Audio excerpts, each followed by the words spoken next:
So, good morning, all.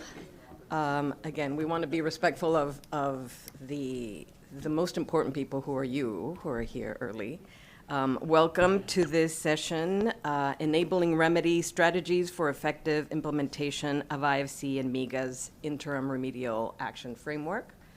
I am Carla Garcia Cendejas. I am Deputy Director at the Bank Information Center, and will be moderating today's session. First and foremost, I want to appreciate our co-sponsors for this session, which are Accountability Council, African Coalition for Corporate Accountability, Arab Watch Coalition, also Bank Information Center, Inclusive Development International, and Recourse. We will be having this session first. We're going to be setting some context where we are, and then some answers to some questions that we've thought of before today to move the conversation. They won't be individual presentations. I wanted to, again, appreciate that you're here on this last day of the Civil Society Policy Forum, and really think about the fact that this is to the week. It was on the 15th of April last year, a year that the Remedial Action Framework was published, released, which was a momentous occasion. And I was saying this to Emmanuel, it's still worth celebrating. We should be celebrating. There are moments in life where we have to think about the positive things, and it is a positive thing. It is a momentous thing, a historic thing for a development finance, an international finance institution. And it comes as no surprise to everyone that the chaos of the world and the situation that we're living in is different than we were a year ago, very different. And that just proves that the constant definitely is change. I'm a great fan of the writer Octavia Butler, and for her, God is change, and the only constant in change, the only truth is change. But by the same token, the way that we approach this change and the way that we act in the midst of this change is how we're going to shape the future. And so at this moment where not only is the world in this more fragile situation with wars, with even more fragility and death and just so many specific moments of vulnerability, this is a moment to reflect with us and take this opportunity to really think about how we can again come together. The bank, the IFC, the accountability mechanisms are in complete and utter flux at this moment as well. So if this isn't the moment, then when, no? And so with that, I'm going to introduce the speakers and illustrious people who you can Google also, because we're not going to go into great detail because we want to take advantage of the time. So to my right, Megan Pearson is Policy Associate at Accountability Council, and the person who's been wrangling us and getting us together for this panel, which we appreciate very much. On my far left, Anthony Cotton, Senior Advisor on Development Finance Institutions at the Office of the United Nations High Commissioner for Human Rights.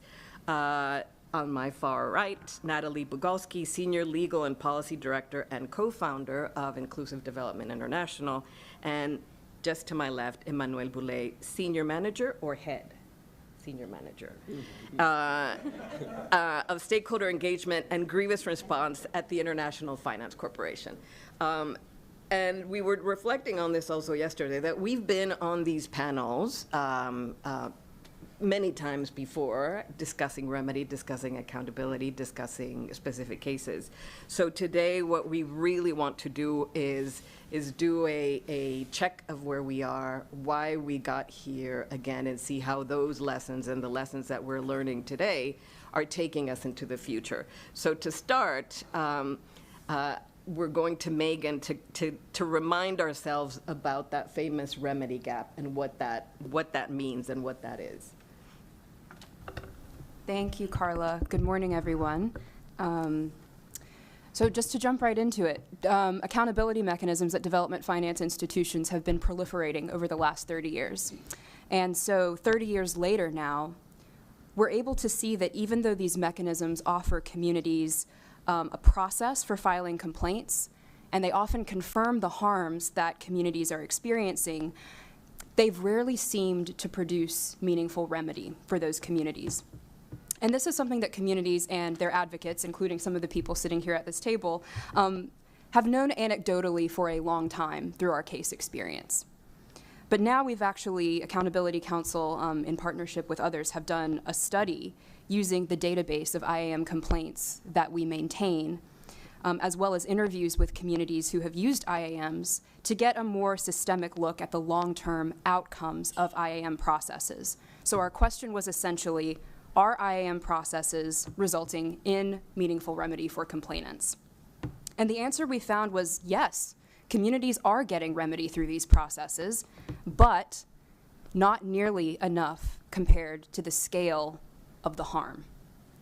We found that as complaints move through the IAM process, they funnel down in number, from the number of complaints filed to the number of complaints that are found eligible to the number of complaints that actually produce some sort of an output, so a compliance review report or a dispute resolution agreement, and then finally down at the bottom, the smallest number, the number of complaints that we can actually verify have had any of those remedial commitments implemented. And this was confirmed through the interviews with communities around the world that we did. Even when an IAM process resulted in a management action plan or a dispute resolution agreement, the community often felt that even when those were implemented, the harm that they had actually complained about was not addressed through that process. And so when we talk about the remedy gap, we mean this lack of predictable, meaningful, and consistent remedy for project-related harm. Thank you, Megan. So people are getting, people who get to that end of the road, even if it's not the same people who knocked on the door, are getting some type of remedy. So to understand what some of these communities are getting or what remedy entails, we're going to go to Anthony now. Great. Thanks, Carla. Thanks for having me on the panel, and thank you all for coming. I'm going to start with the basics. I don't mean to insult anyone's intelligence, but I do think, especially on this conversation, there are some misconceptions, so it's important that we just sort of get on the same page for a baseline.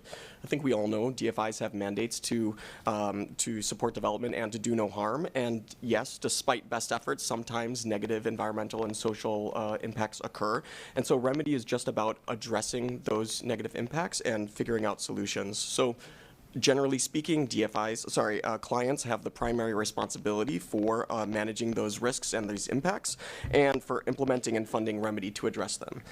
DFIs play the essential role of using their leverage, whether it's contractual, relationship, or financial leverage, to compel or encourage clients to act. And of course, in a case where the DFI itself has contributed to a harm, basic principles of fairness and justice suggest that, yes, the DFI also should contribute to solutions and to remedy alongside the client.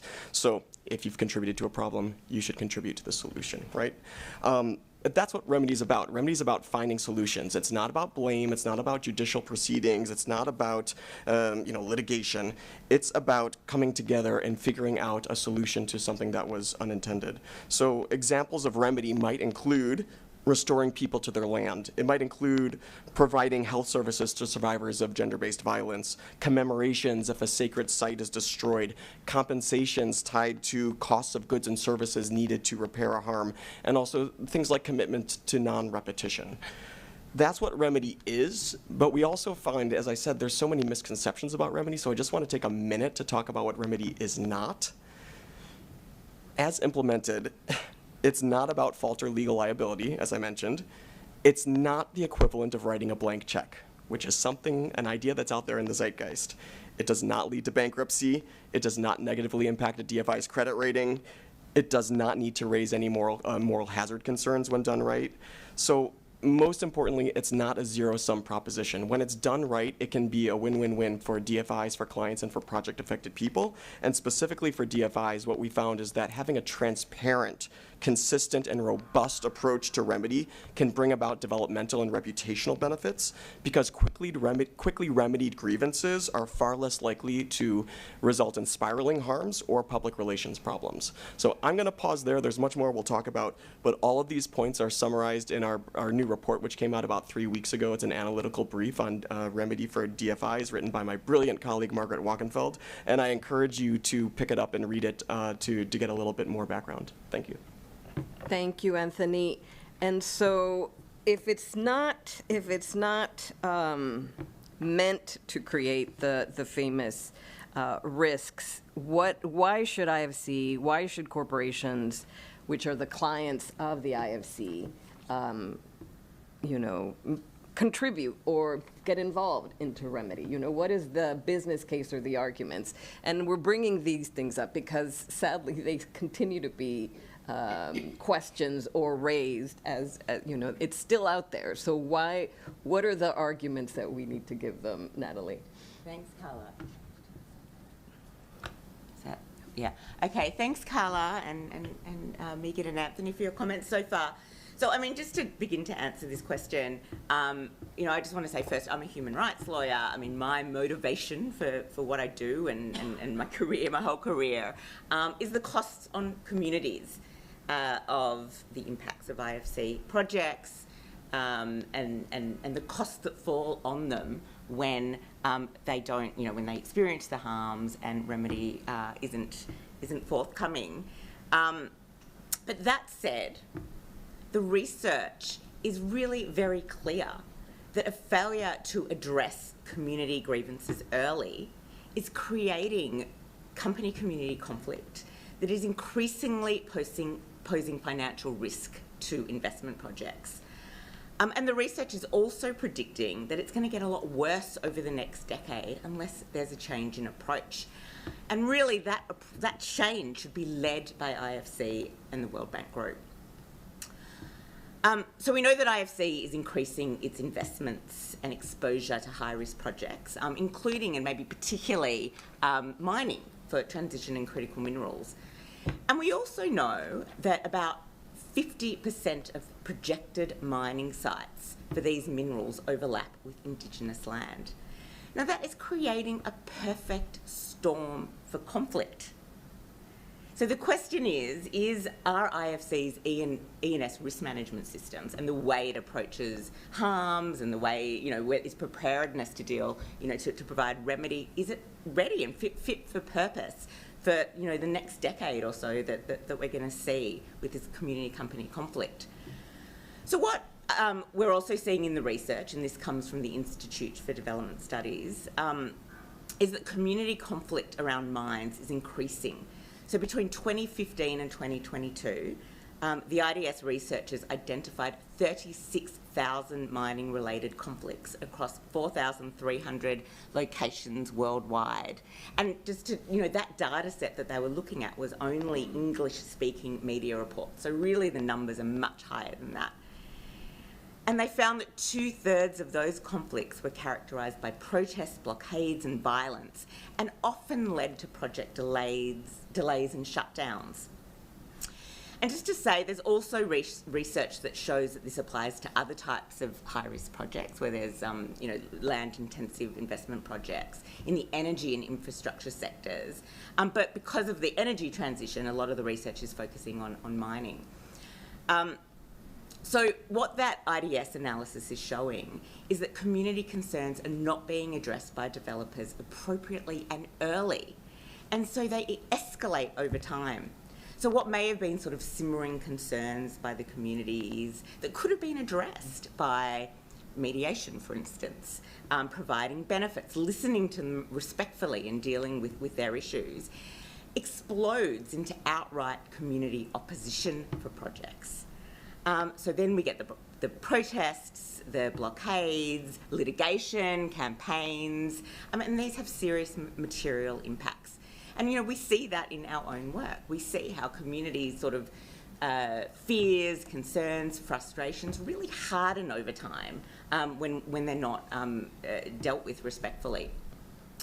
So from a financial perspective, the implications are clear. And this comes from a 2014 report that a lot of people still cite by Shift and the Harvard Kennedy School, which found that serious community conflict can cost large-scale mining developers roughly $20 million per week of delayed production in net present value terms. And increasingly, this impact on net present value is leading to stranded assets or the sale of mining licenses at huge losses. If I just have a moment, Carla, I just wanted to tell you, you know, I was discussing this with our research director, and he said, look, I've just happened to come across a case that really shows this problem. And he wasn't looking for this. He just happened to be researching the case for different reasons. But it really anecdotally suggests how common this problem likely is. So this involves AngloGold Ashanti mine in Colombia, the La Cosa mine. And AngloGold Ashanti spent more than $500 million trying to develop this mine. But it faced massive community distrust over the years, and it really didn't deal with those community tensions and suspicions from the get-go. So that opposition hardened and eventually made it unviable for AngloGold Ashanti to move past the exploration phase. So just a few weeks ago, it sold its mine for $10 million. So it had put in $500 million to develop the mine, and it sold it for $10 million. And that doesn't count for the money AGA, the company, walked away from. Those gold deposits are valued at more than $100 billion.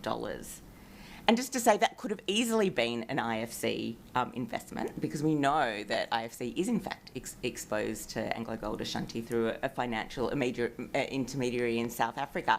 So this type of thing is a real financial risk to IFC. And just one more interesting thing about this case is that the mine that bought that AngloGold Ashanti concession, Mineros, said in its press release around the transaction that its purchase of the mine reflects its responsible, well-governed mining and track record of constructive engagement with communities. So it knew what was going wrong and what it needs to do. And so Mineros gets this, but clearly a lot of companies and clearly a lot of IFC clients don't get it. And that's why IFC needs to be prepared to use its leverage and actively work with its clients to prevent harm in the first place. And when harm does happen, it needs to act quickly to ensure full and effective remedy before that community-company conflicts escalates into these sort of blockades of the projects. And just to say that I see that commercial banks look to IFC to be on top of those E&S risks, including taking a leadership role on remedy. So they can rely on IFC for their own due diligence and approach. So I'll leave it at that, but clearly just to say that the RAF, although it's pretty vague, it's a really important opportunity to look forward at these risks that we're going to see, including the financial risks, and address them. Thank you, Natalie. And you covered a lot, and so we know that you've brought this, many of us in this room have brought many of these issues to IFC and in the past and in the present. And again, the response with the adoption, the political will, the moment the stars aligned for the adoption of the Remedial Action framework, it's here. You know, it exists. It, you know, you can, you know, if you want to carry it with you at all times, you can also do that. But what does it say? What does it do? Again, nothing's going to be perfect. None of us are perfect. But it exists, and so I'll turn to Emmanuel to tell us what it entails. No, thanks, Carla, and great to see you all this morning. First, before I answer your question, I need to say two things. The first one is I need to manage expectations here. I think you saw the RAF so much that I really need to make sure that we all know what it is. And I think somebody at the session of the CSPF yesterday used the word honest salesman. That's what I want to be. I don't want to. I want to make sure we know what we are talking about. And the other thing is, in your introduction, you say change is the only thing constant. Yeah, I mean, when you presented me ACCA. ACCA doesn't exist anymore. Well, you see. The stakeholder engagement and grievance redress unit. I'm now at the SPAG, accountability grievances with makers, and there is the equivalent with the checkers. So I mean, the new organization mean that things have changed also, and yeah, we have a new organization. Just on the RAF itself, and in terms of managing expectations, this framework, I think it took us 5 years of conversation to get there. 5 years and 30 years, 35. Yeah, I mean, I'm not counting about Yes. all the how you case. wanna count, yeah. No, but the conversation around what it is, it took us the last 5 years, and it's an evolution. It's not a revolution. It's really a step forward, but it doesn't resolve every equation. And I just want to be clear about that. There are still many things that are not clear, and things we'll have to continue discussing on the framework itself, on specific cases too, because that's really where the rubber is the road, and that's the complicated. I mean, exactly what does it mean when we have real issues? But just to take a step back and say, okay, what is a RAF and why does it exist? I mean, the RAF is a structural approach to addressing harm arising from ENS impact of projects that IFC Omega support. So there is harm that is being recognized, and the RAF is proposing some form of approach on how to address this harm. It does reflect IFC MEGA recognition that as a development finance institution, we have a broader responsibility. And when projects we support cause harm, affected community deserve a meaningful response. That's really what is at the core of the RAF. Also to clarify, this is an interim approach. This is not a final policy. There have been a lot of conversation about it, and including with the board. And the board was very clear on the fact that they didn't feel that we are at the stage where we can have a final policy. We need to have those principles we have in the RAF. We have to see how they work in practice, what we can do, and then we'll come back in 2 or 3 years with a policy proposal. Right now, we are experimenting.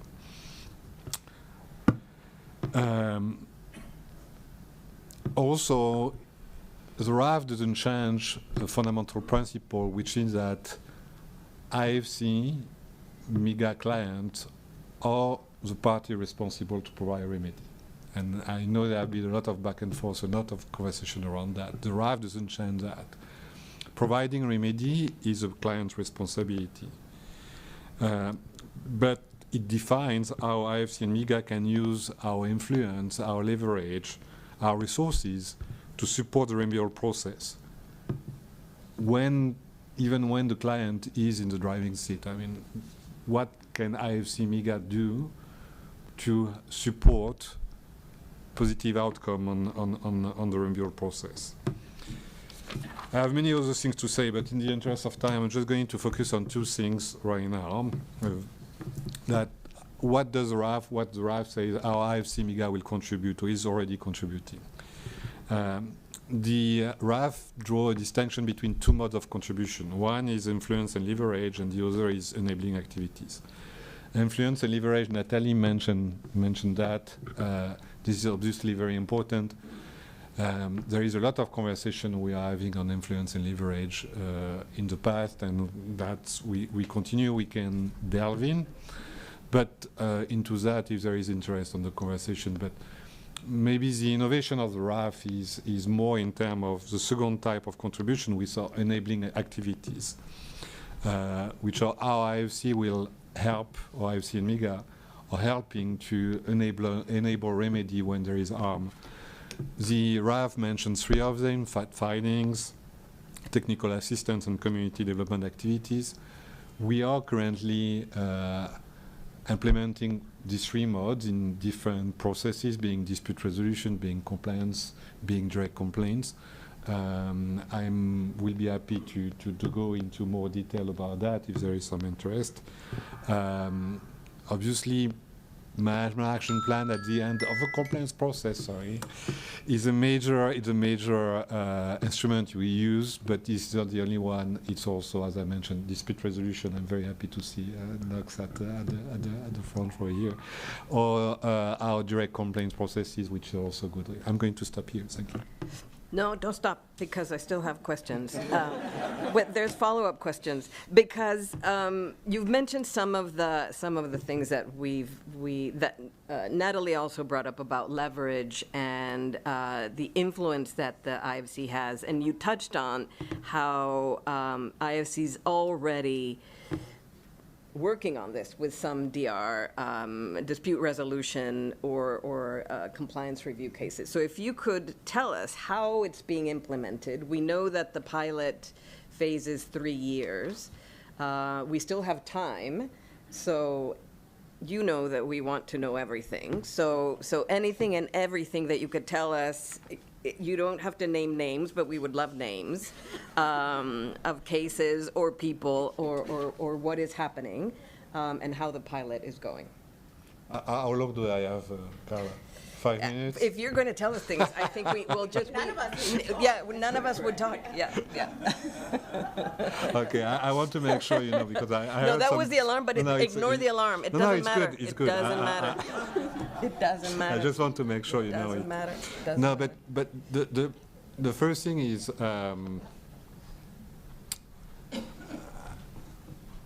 the RAF, as I say, is an evolution, is not a revolution. We still need to put our house in order to be able to implement it. And it may sound very mundane, but it's the first thing we need to do is to put the plumbery. Where requests come, where it's going, who makes a decision about what, all these very boring processes, but which are very important for a bureaucracy. And this is what I call plumbing. But this plumbing, the problem is right now we are doing a big renovation to the house. Big renovation. A very, very big renovation. Yes. And because of that, let's say the plumbing has been a little bit delayed. Mm-hmm. We have been distracted. We're still working on that. This is obviously very critical. I mean, we need to have the plumbing in place before we can actually make sure everything is working. We know we have the plans. We know we have good idea what the plumbing should look like. This plan has to be changed because of the changes in the house plans, but we're still moving forward with what it should look like. To be more concrete, sorry. I mean, I'm using shortcuts here, but the RAF called for a directive. This directive is being worked out. We have draft. We need to make sure this is moving forward with the approval. Also, the RAF called for key KPIs, key performance indicators that we need to define and to submit to the board. We have been working very closely with our colleagues from CEO of trying to define those KPIs. We have made a proposal to the board. The board providing some comments. We are revising them, and if there is any suggestion there, very happy also to take that.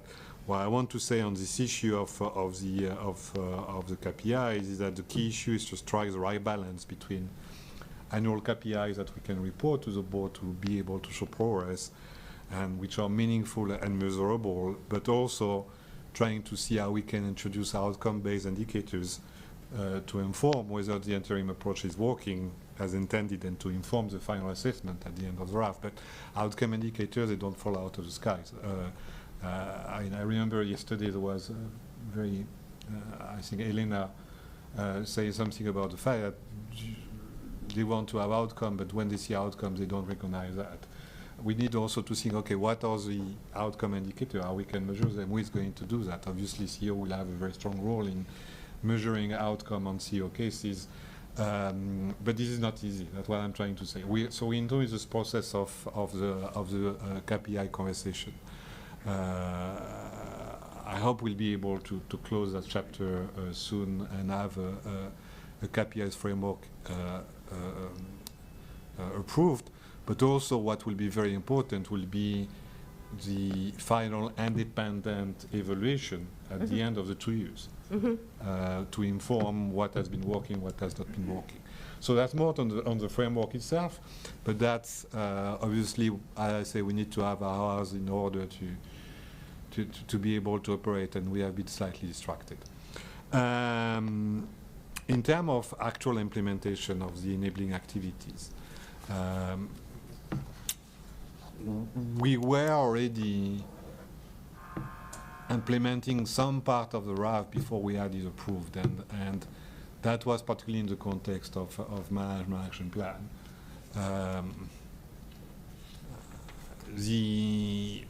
One of the biggest, the first community development program we did is in the context of the bridge case. Whatever one can think about the case, that was the first time that IFC is actually moving independently of a client in doing a community development program for the better good, and I think Megan was referencing that, or Anthony. Actually, I think it was Anthony, but about providing services to community on GBV. That's exactly what we are trying to do, and I'm very happy to say that last week we signed the grant agreement with UNFPA, which at last will able to implement actual services for community affected by survivors of GBV on that, and we are following that. We are very close also to having a grant agreement with UNICEF on that. I know it has been long in the making. I know several IC people in the room. Also, we have had a very strong contribution into what it should look like. So thank you for that. But this is the first of this community development program here we are implementing. There will be lessons to be learned from that. We are also in the process of trying to have another one in the context of the Salala map plantation, rubber plantation in Liberia. We went pretty wrong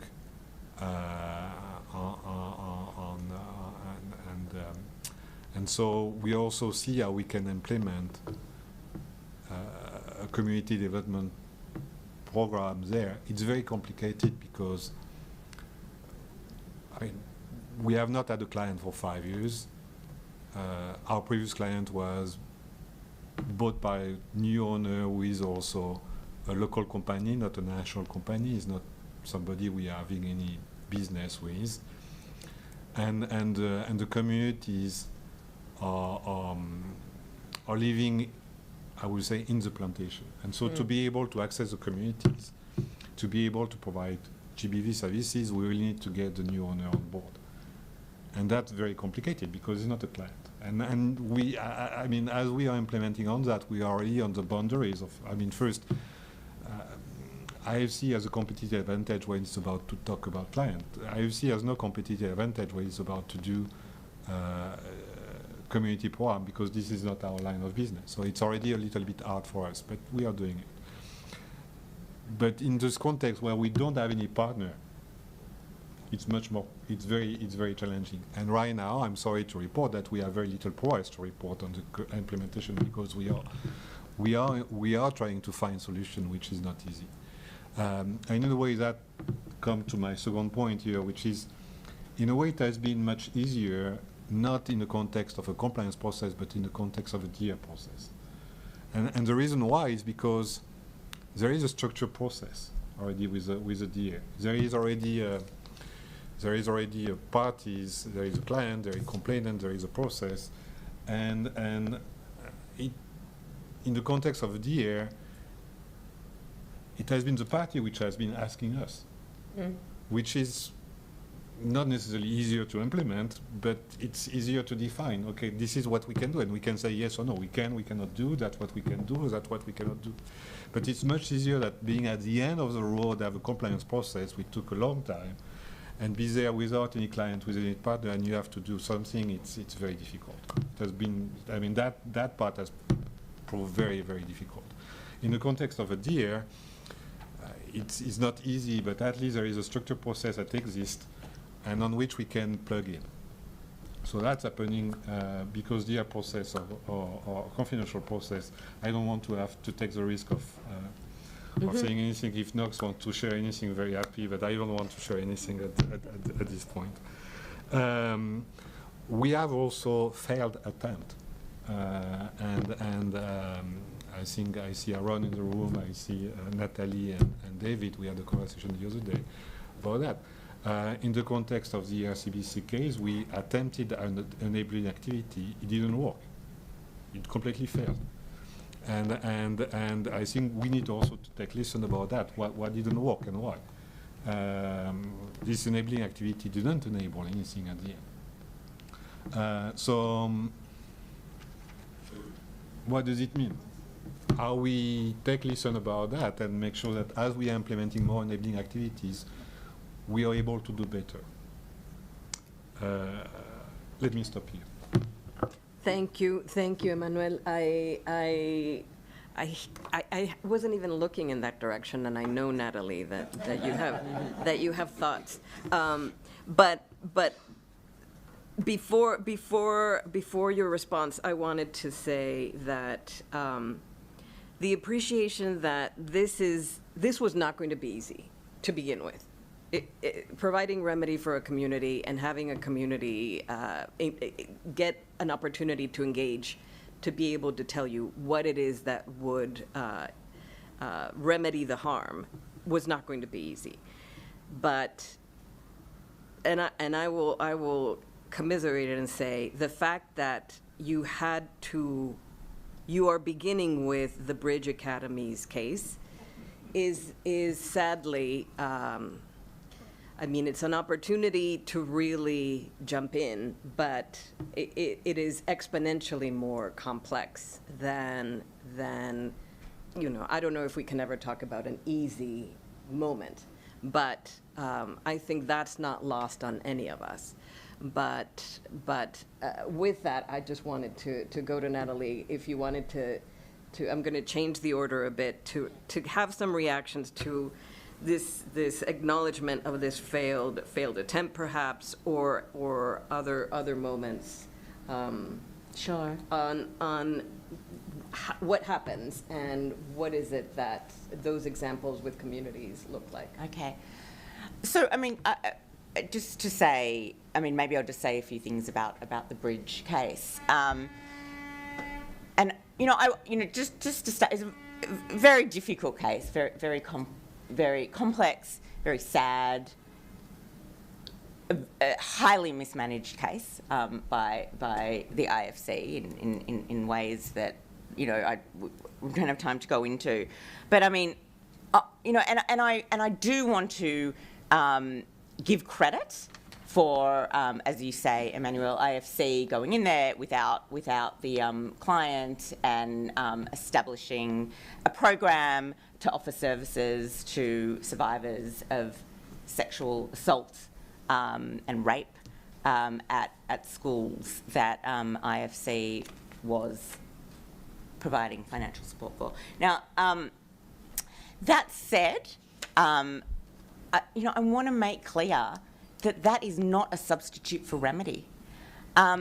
So, those two things, can be true. That, it is really good, and I'm encouraged to see IFC take the action that it has in terms of forming this grant agreement with UNFP, and I think you said UNICEF, and I think it's great that these services will be available to survivors. But the complainants to the CAO on this case do not feel that they have received anything. They do not feel that the abuses that they suffered have been redressed, remedied in any way.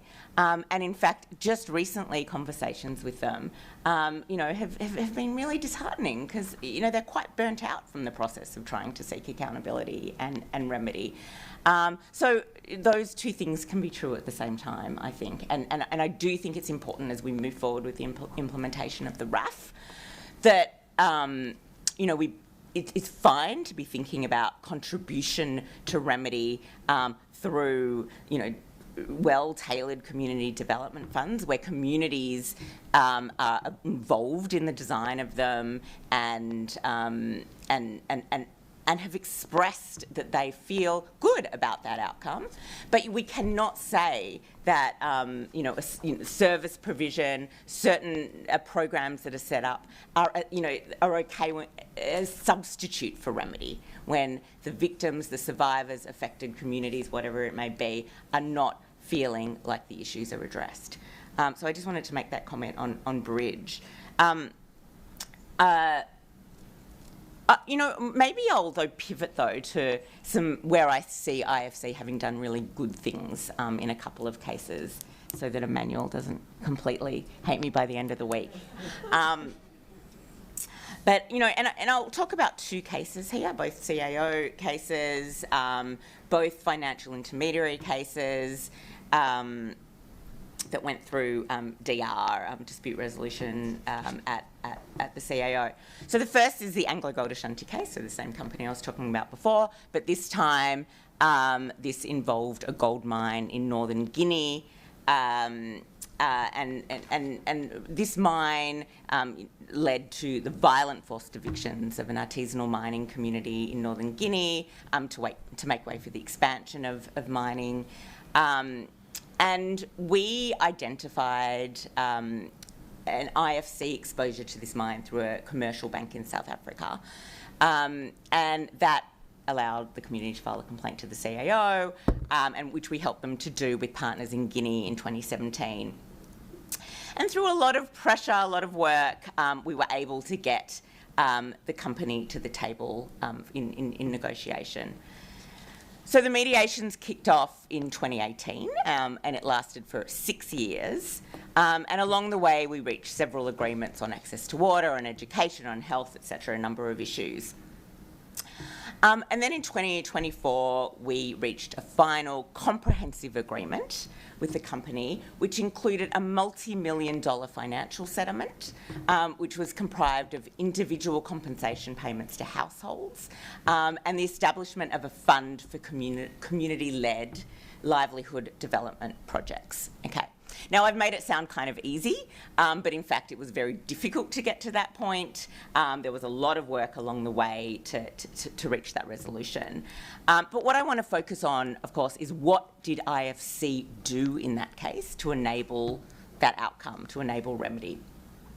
And I think I can boil it down to 3 really important things that IFC did. Okay, one was that it was an observer to the dispute resolution process from the beginning, and the RAF talks about this, and I think that that's really important. Of course, it's up to the communities, but we generally find it to be very helpful that IFC is an observer to mediation processes, both because I think it does place a degree of pressure on the client or the sub-client, and it also helps IFC with its supervision of the performance standards applications, which of course should be aligned with what the community is asking for in mediation and the outcomes of that mediation. Okay, so the second thing that happened in this case was that when the parties were at loggerheads in the mediation about the facts around resettlement and around compensation, around the resettlement process and what went right and what went wrong, what we could agree to is to hire an independent expert to conduct a resettlement audit and sort of decide, as sort of an arbiter, what were the gaps in the performance standards and what was owed, if anything, to the communities. So the company in this case did agree to pay for an expert, but we had the problem of ensuring the impartiality and the independence of the expert. So we didn't want the company to be contracting with the expert because the community would lose trust in that process. So IFC stepped in, and this was very helpful, to provide arm's length procuring and contracting of the expert. And that really helped to move things forward and to build trust. So I encourage that to happen, when that's needed in cases. And in some cases, the company may be refusing to pay for the expert, and the IFC has a role to play there. That's also mentioned in the RAF. Okay, so in this case, the expert conducted a very comprehensive study, and I won't go into the details, they're confidential and we don't have enough time. But I can say that study and the recommendations laid the evidentiary basis for reaching that final agreement, and it was very important. But we weren't there yet. And the third thing IFC did to help us get to that outcome, to the agreement, was to offer, at our request, to provide the community technical assistance to prepare a feasible livelihood development plan. So effectively a roadmap to invest settlement funds in a way that will have the greatest positive impact for the affected families. And that was crucial, firstly because the communities needed that support. We want to make sure that those settlement funds are used in a sustainable and feasible way and it's not squandered. But also, when we were negotiating that final agreement, the fact that IFC had offered to do this gave the company confidence that it could agree to transfer significant funds with the knowledge that an IFC-backed expert would be assessing the projects to make sure the projects sort of proposed by the communities to make sure that they were feasible. It would be vetted by a World Bank expert. So that provision of IFC technical assistance really helped us cement the agreement. So it's another good example. Very quickly, because I've probably taken up too much time, I just want to mention one more case, the Hagel case. And this is another case where we've seen IFC step in to do the right thing, although we haven't reached a full agreement yet in this case. I'm not going to say too much about what's happening. It's a live case. We're at a sensitive moment. But we are seeing still IFC being proactive and creative in its use of leverage. So it's an FI case involving a private equity fund and two commercial banks that IFC was invested in. And they provided financing to a Vietnamese agribusiness company that grabbed and destroyed thousands of hectares of Indigenous people's lands. So we filed this complaint back in 2014, which is pretty shocking, 12 years. And the DR process is still ongoing. So not only has IFC been an observer to this entire DR process, but it has actively supported the DR process by forming a direct relationship with the subclient. Of course, it originally didn't have any relationship with the subclient. And it's actively tried to persuade the subclient, to settle using a mix of sticks and carrots. So I'll leave it at that, but that shows what IFC can do if it's really trying to be proactive in building leverage where it may not have had leverage. Thank you. No, thank you, Natalie. And on that note, I think I'm going to weave back to Megan and Anthony about having heard these specific examples from Emmanuel and Natalie about things going well and things not going necessarily perfectly. Could you first, Megan, tell us, how is it during these processes? Is it after the fact? How are we going to be able to measure? How should the IFC be assessing the effectiveness of the remedial actions that it's trying to create for these cases? Yeah, this is a big question, and I don't have super granular, specific, exact KPIs in terms of what those should be, but more a perspective on what needs to be measured, so not necessarily how. But of course, effectiveness of the RAF implementation should mean effectiveness from the perspective of the community seeking remedy. So has the implementation of the RAF resulted in improved outcomes for communities? And of course, that has to start with with improved processes at the IFC, so it absolutely matters that the IFC is doing things differently and that that is measured, but it can't end there. IFC can't just be tracking the things that it is doing. It needs to also measure actual impact on communities and should be seeking their feedback. And so in terms of how we should measure success, I'm going to shamelessly borrow from BIC, who have put out some good guiding questions for what the KPIs should measure. I don't know if I saw Carolyn Vesey in the room, but credit due to her for her work on this. So I'm going to amplify those. But sort of the 4 big questions of what needs to be measured and what would really be helpful for the board at the end of the day to have answers to understand whether this pilot has been successful or not. And so those buckets of questions are, number 1, has the harm stopped?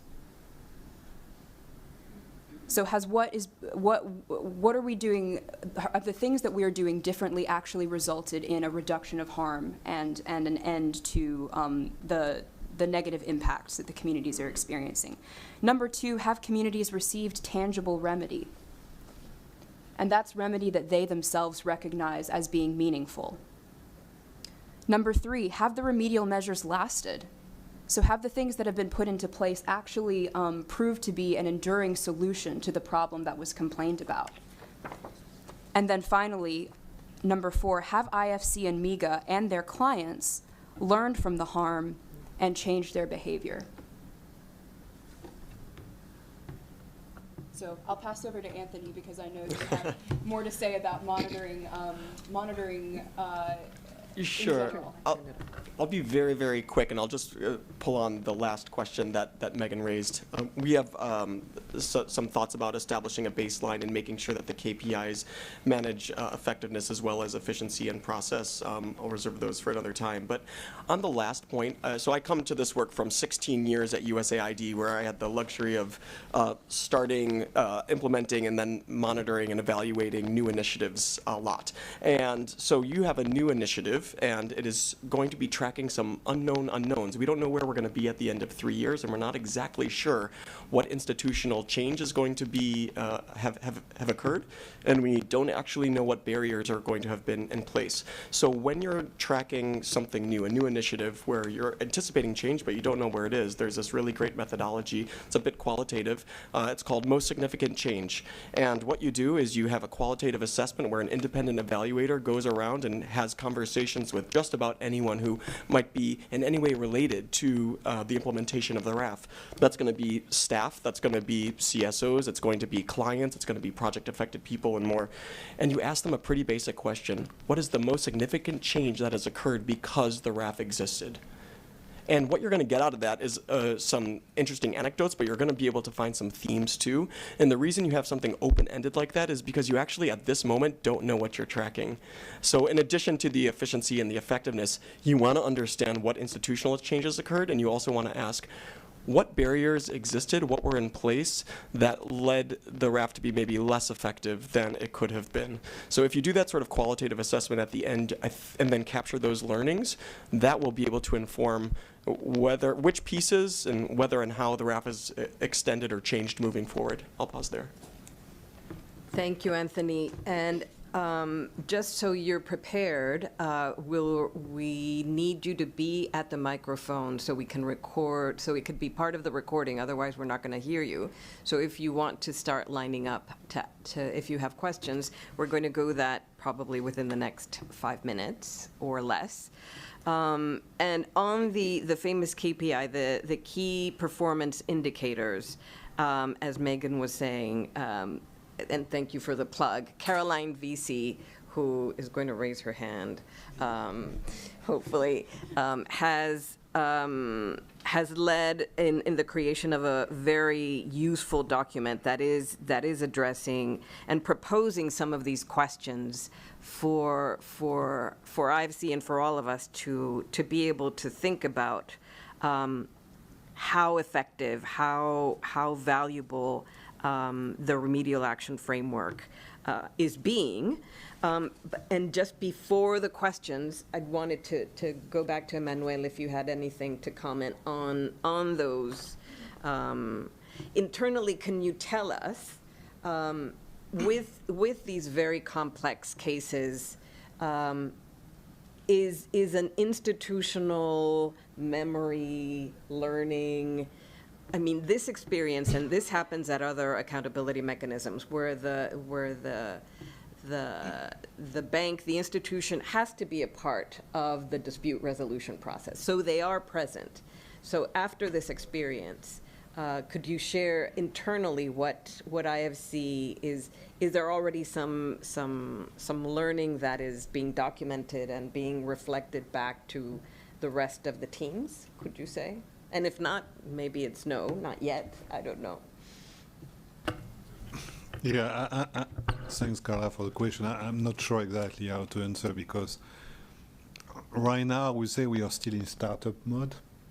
I don't think we have a system where we can say this is, it's up and running, we are recording, tracking everything. But and some of the cases, as Natalie mentioned, also are still on live and ongoing. So, but we'll have to find a way to track and record and listen, learn. I mean, each of the cases has its own set of lessons in terms of implementing the RAF. And that's really what we need to see how we're going to capture that. But I don't have yet a response to that. Thank you. And I wondered if I could just jump in a little bit in response to something else that Emmanuel said about RCBC before we... If it could be quick, because we're running out of time, and we still have a final round that I want to give you at the end. Okay, so if you want to take a moment. If you don't mind, Carla, and I actually suspect Erin is going to speak to this anyway, but, I did want to just come back to, I used my time to speak a little bit about some positive cases, but I did want to raise a couple other cases where we really need to see IFC learning lessons where things have gone wrong. And Emmanuel, you mentioned the RCBC case, and I want to talk a little bit about that, and I think maybe that will segue well into, I imagine, what Erin might want to ask. So this is another financial intermediary case. IFC made 5 repeat investments in a major Filipino commercial bank, in this case, RCBC. And at one point, it had a 12% equity stake and a seat on the board of this commercial bank. So it was really a significant investment, and there was a lot of leverage. And meanwhile, this bank was becoming a leading financier of the coal boom in the Philippines. And of course, coal projects, as they do, were having devastating impacts on the local communities. So along with Recourse and PMCJ, we helped communities file a complaint to the CAO, and this one went to compliance. Now, just to say that ultimately, the CAO investigation found that IFC's due diligence and supervision's failures contributed to a situation that led to the harms because it didn't ensure RCBC applied the performance standards to these very high-risk projects. And it recommended that IFC support RCBC to conduct an independent environmental and social gap analysis regarding each power plant to verify compliance with IFC's requirements. And where gaps were identified, it should work with RCBC and its subclients to ensure that instances of harm were remediated. And what was really important is that the CAO also said In doing this, IFC should consider ways to maximise its positive influence on the corporate owners and financiers of each power plant, as well as contributing to remedial solutions as appropriate. Now, communities in this case have received nothing, no remedy. So, I do want to quickly just address what IFC did and didn't do to get us to this point where there really has been no remedy. Really, there's a lot of people in that. Okay. Well, maybe just to say that, IFC started doing the right thing in this case. It was reasonable. It worked with the client to commission a gap analysis by an independent expert. It ended up spending, I think, about $3 million on that consultancy report. We worked very hard, PMCJ worked very hard, the communities worked very hard to input into that gap analysis. But ultimately, it was never disclosed to us, never disclosed publicly, because it turns out that RCBC and IFC signed a non-disclosure agreement with that consulting firm that prevented the disclosure of that gap analysis to the communities, to us, to the complainants. And we only know from a CAO monitoring report there are 186, I think, recommendations to address the issues, but none of that has happened. Now, IFC, we just learned this week, has divested from RCBC and is now seeking to close the map.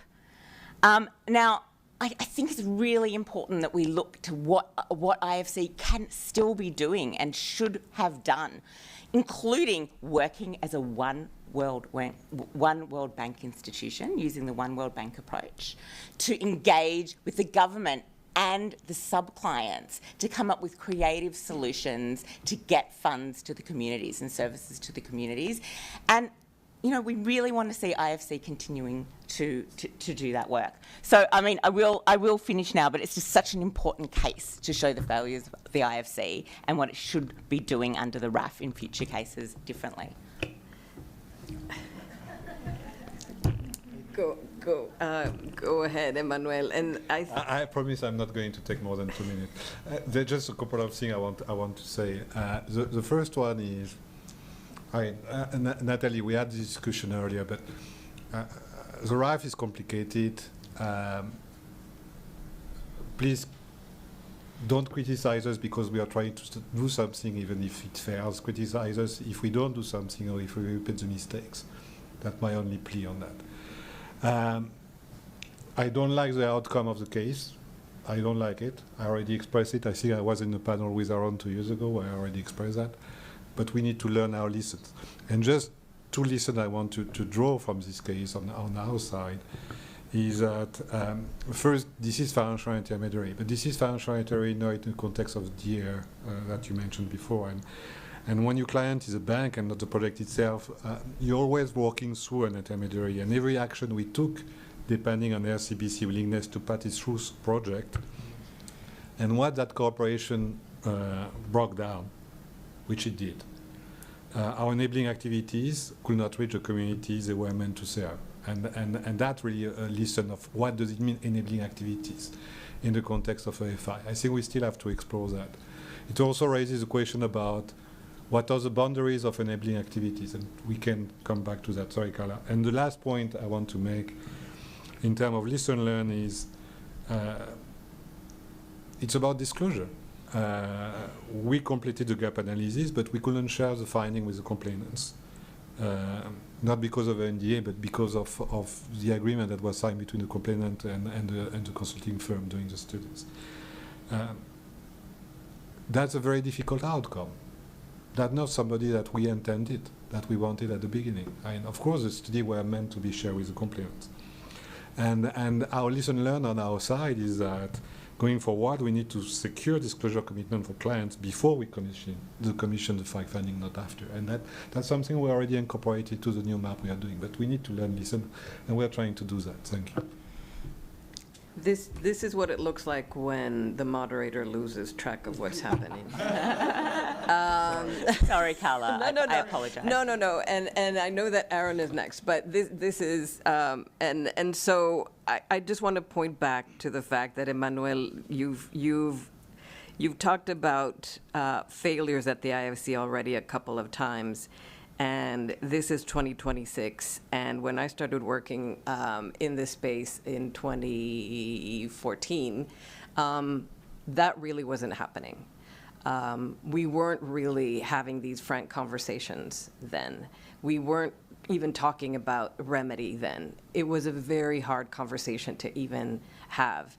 And so I appreciate, Natalie, I appreciate the fact that you continuously, passionately bring back this, and I know, Aaron, you're waiting to bring this as well. And for you, for being here, Emmanuel, for us to have these difficult conversations. But if we don't have them, we're not going to get to the other side. So on that note, Aaron, please. Yeah, thank you. I'm Aaron Pedrosa, again, from the Philippine Movement for Climate Justice.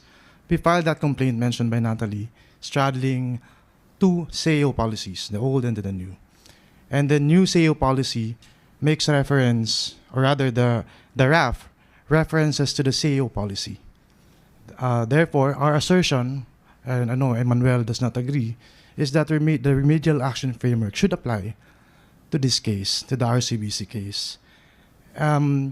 It's in the same document where it says the CEO policy should be enforced. So what CEO policy are we talking about? It's the 2021 CEO policy.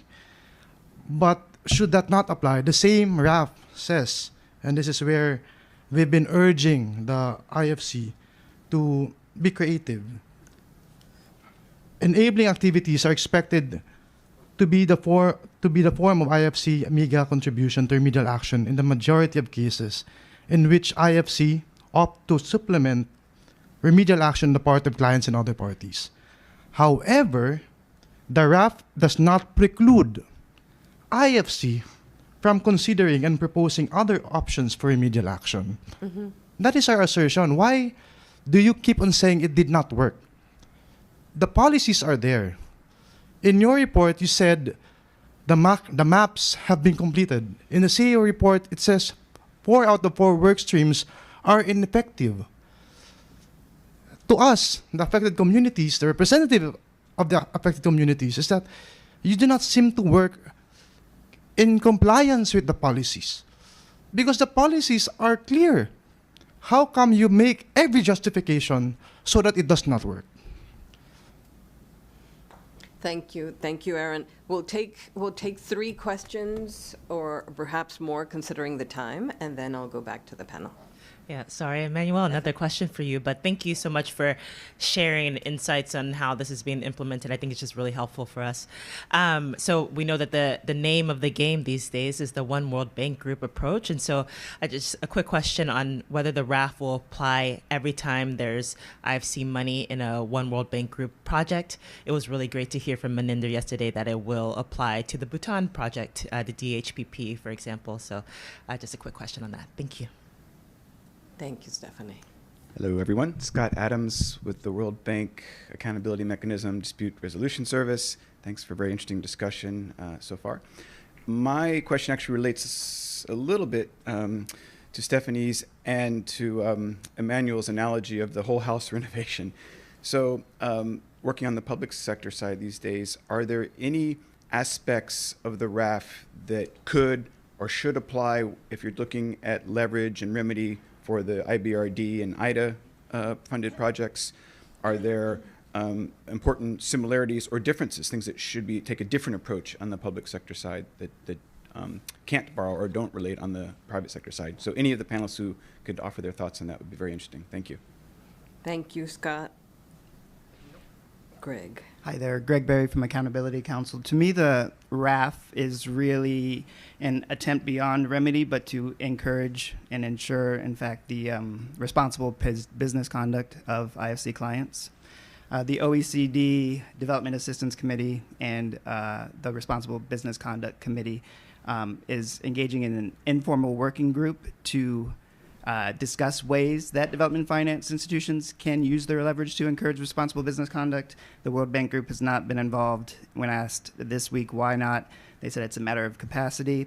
Don't you think that lessons from the RAF could feed into this to facilitate learning and to influence this guidance across the DFI landscape?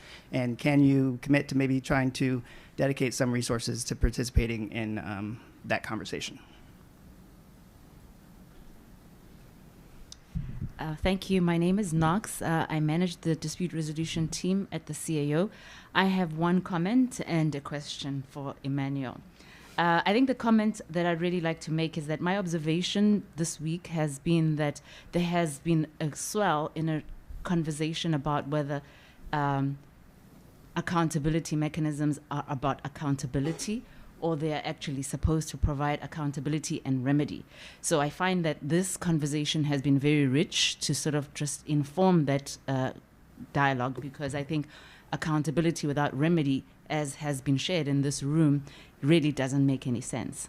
So that's my comment. The question that I wanted to say is that, first of all, since 2018, we've been tracking IFC's involvement in dispute resolution cases, and we found, I think maybe they've been observers in maybe about 18, 19 cases over the last years.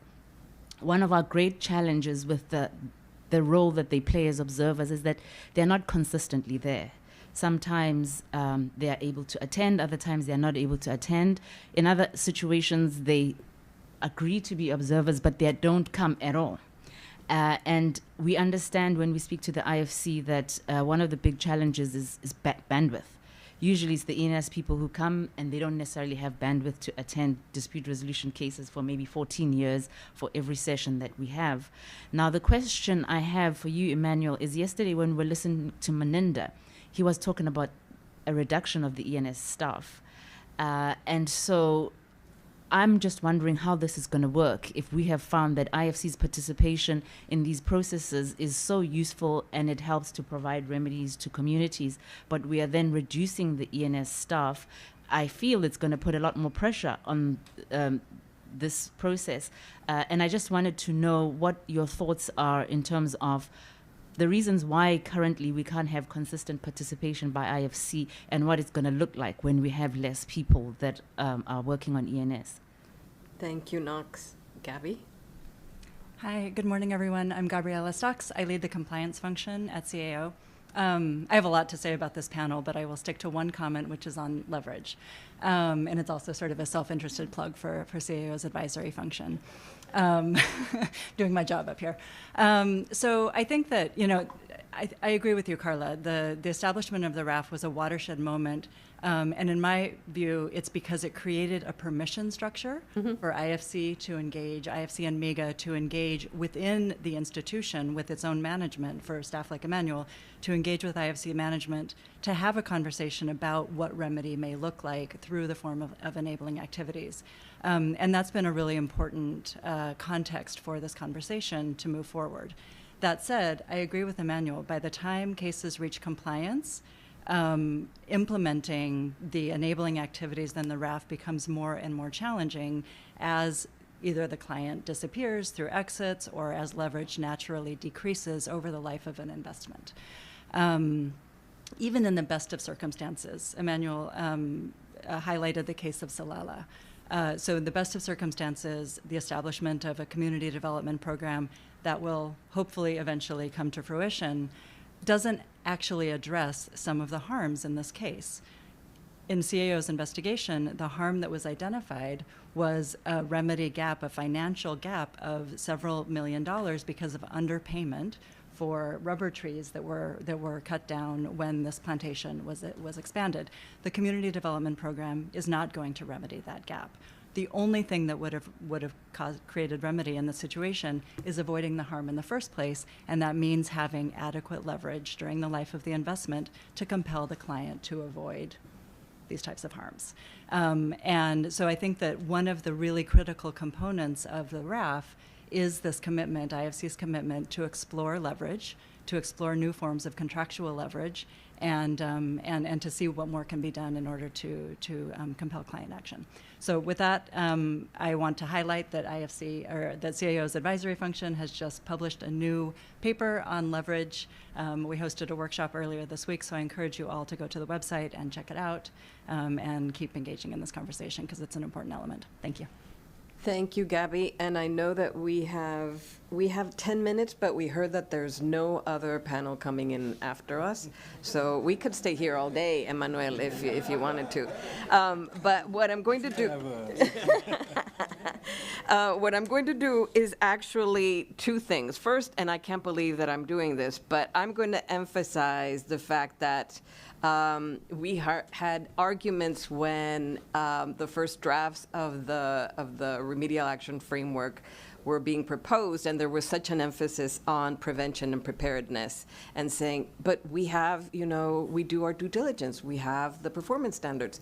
And so I'm going to actually plug that part of the RAF and say, avoiding harm is the best way to avoid these issues. So there is that part that I think shouldn't be forgotten. And the second thing I'm going to do is actually go to Anthony on the issue of leverage first, and to ask you to share a bit about the contractual language and the recommendations that just came out as part of OHCHR's recent report, and then we'll weave back to Emmanuel and give him another breath. Perfect. Okay, I'll be lightning fast. So the second document that we just launched is called A Guide to Contractual Provisions in DFI Financing. It was written by former IFC Counsel Motoko Aizawa, very thoughtfully written, very exhaustively researched, and it basically does explore this questions of how can DFI strengthen their leverage to compel client action through contractual provisions. So in the actual legal contracts between the DFIs and the clients, and basically it offers 10 drafting considerations as well as actual language that can be copied and pasted or considered for the contracts. So a few examples, canceling, suspending, delaying, or conditioning funding and linking it to ENS milestones. That's one. Requiring prepayment or acceleration of borrower payment obligations. Another is no objection approvals for changes to the project budgets, and also, of course, the incorporation of responsible exit frameworks, so we don't get into a situation where there's no client to negotiate with at the end. Another thing that maybe I'll get a chance to talk about later, a concept that's explored is sort of a contingency funding account, or some people call it an escrow account, where there's just access to potential response funds sort of baked into the budget, and that is codified within the contract. So that would only be used for higher risk projects. I actually got to pilot that at USAID, and so there is a model for doing this, which I would think would be appropriate for the IFC to explore. But these are all the sorts of things that can be considered, maybe not for every project, maybe not in every market, maybe not for every type of transaction, but in cases where there's going to be a high-risk project where maybe a harm could be more likely anticipated, and you want to sort of strengthen your leverage up front so that you're preparing and preventing and not actually having to deal with the sorts of conversations that we're having today. Thank you, Scott. And I know that most of the questions were directed at you, Emmanuel, but before I went to you, I don't know if Megan or Natalie want to address any of the questions that were posed on OECD, yes. Yeah, maybe just to say really quickly on Scott's question about could the RAF apply to the public sector side. Great question. It's one that we have too, and we haven't done that analysis yet. But I think we're coming at it from the angle of why not? And once we do that analysis, maybe we would find particular places where this doesn't translate very well or would need to be changed. But in terms of just the approach of enabling remedy, this sounds like something really important for any MDB to embrace. And so even if tweaks need to be made, we would certainly hope that as part of a One World Bank approach, that the One World Bank would be actively looking for ways to be able to apply the concepts in the RAF to the public sector side. Thank you. I mean, maybe I'll just quickly touch on the comments about leverage again, and also your comments, Carla, about preventative work and preparedness, which we haven't focused on, and I agree is actually very, very important, perhaps even the most important part of what we need to see IFC doing a much better job on. And, I talk about cases, but, I realise I don't have enough time. But, we see, for instance, even in direct investments, for example, the CBG bauxite mine in Guinea, where, had the RAF been applied at the time of that loan, and we had, for instance, provisions in the financing agreement that, required broad community support, or FPIC, and documentation of that before IFC approved the loan, or as a condition for disbursements, we could have been in a much better place than we are now. And also, what we definitely didn't see in that case, and the RAF could really help with, is that work that IFC does to analyse the capacity of the client to actually meet the commitments it's making in the financing agreements on E&S issues, and then building that capacity where it doesn't have it. It's really, really important that we see better work from IFC on this. And lastly, remediation of legacy impacts. Often IFC is coming into a project where there have already been harms on communities, and it's crucial that we start seeing IFC using its leverage at the financing stage to ensure those legacy impacts are addressed as a condition for financing. Thank you, Natalie. And I'll say, I'll take moderator's prerogative and say, remedy in the public sector, yes, absolutely.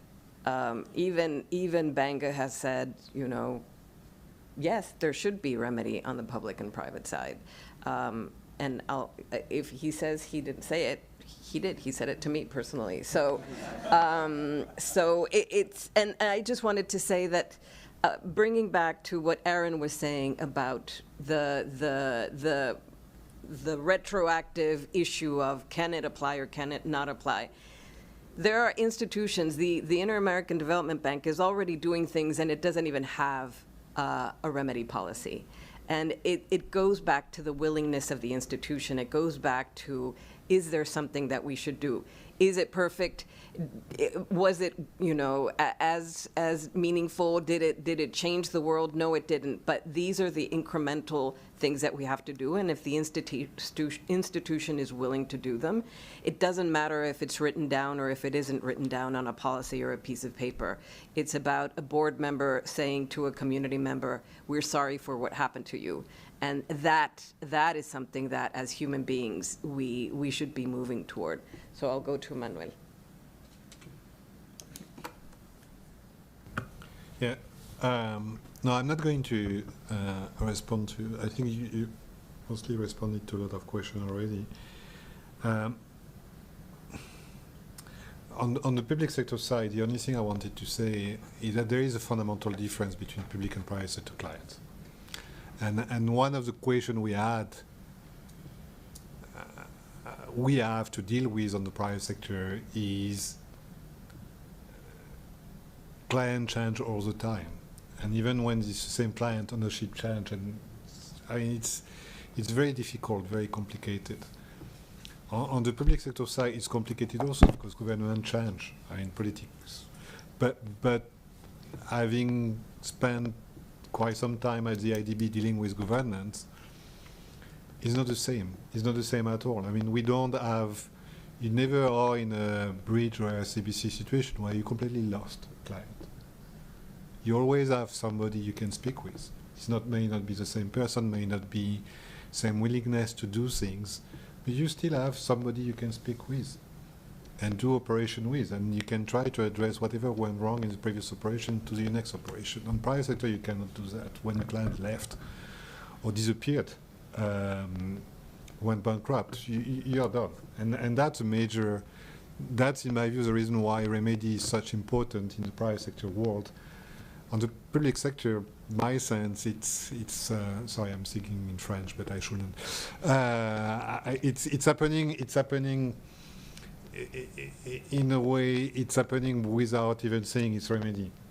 You know, not consistently, not systematically, but it's happening because that's the natural things to do. When you have something went wrong in the previous operation, you try to correct it in the next one.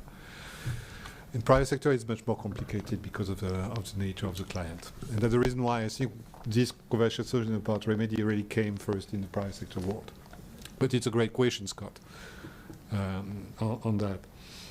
On the DR process and I'm happy to discuss, Knox. We want to be more present as an observer. You know that there are capacity issues, there are number issues, there are staff issues. We need to prioritize where this is the most important we are in, what we can do. It's also as a request of the party. It's not something we can say we want to step in. The party needs to request it. So there are a lot of things, and I'm very happy to continue the conversation on that. There's just one point I wanted to bring more for the conversation here. We talk a lot about the accountability gap in the last 4 years. I just want to bring what I call the timing gap. Community deserve a prompt, effective response, timely response. We cannot wait 5 years, 6 years. And that's what's happening, and I'm talking collectively. I'm not, it's true for the accountability mechanism, it's true for the IFC, it's true for the World Bank. But we need to make sure the system is actually able to function in a way that addresses the community's request promptly. Leverage diminish with time. That, like entropy, it's a physical. We'll be able to do what we can do in terms of building contractual relationship. But the reality, we all know that that's common sense. I mean, when the money is out, you lost a lot of your leverage, whether you say it or you don't say it. And so leverage diminish with time. That's a reality of life. And so we need to think about addressing issue promptly. We cannot continue in a system where we wait 5, 6, 7 years for a map to be developed because we are at the end of the road. That's what I call the timing gap, and to me the timing gap is one will lead to the accountability gap, where it's a key factor in the accountability gap. And we need to think collectively how we address this timing gap as a system. Again, I'm not saying this is this part of this part, but we need to think collectively how we can be more effective in addressing this timely gap, because that doesn't work. Thank you. Thank you, Emmanuel. And in interest of being very respectful of all of you who are here, very punctual, and knowing that you have other sessions to go to, we're leaving a lot of these threads open so you keep reflecting, which was the goal of this session. And for you to not forget that the constant is change, and our responsibility to influence how this change for what the future holds is still there. I know the commitment is very clear and not going anywhere for many of the people in this room. But as I've said before, when we're sitting here in Washington, D.C., this isn't about us. This is about the many communities around the world who are experiencing impacts and harms and who don't have a voice at the table the way that we do here. And so that is what should be moving us at every given moment. So thank you very much for being here today, and thank you to all our speakers, to Natalie, to Megan, Emmanuel, and Anthony. Thank you so much. Have a wonderful last day of your spring meetings.